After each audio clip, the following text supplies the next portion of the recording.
확진 판정자가 공항에서 바로 격리되긴 했지만 접촉했던 사람이 40명이 넘고 무엇보다 공항 검역대가 완벽하게 감염자를 찾아낼 수는 없을 겁니다. 그만큼 국내 확산을 막기 위한 초기 대응이 더욱 절실한 상황입니다.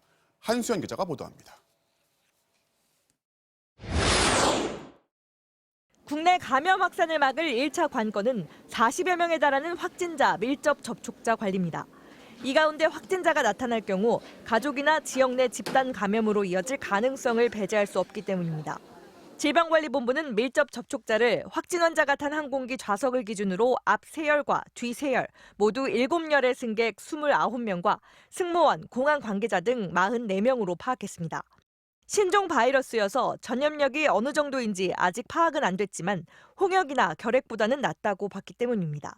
비행기 내에서의 여압 공기 순환에 따라서 충분히 낮은 전파 위험도를 가진다. 좌석 기준에 의거한 밀접 접촉자 관리로 저희가 결정한 바 있습니다.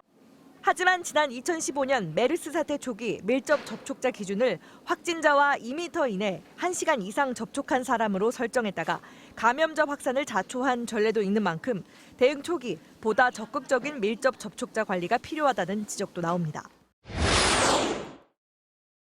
신종 코로나 바이러스는 잠복기가 얼마나 되는지도 아직 파악이 안 됩니다.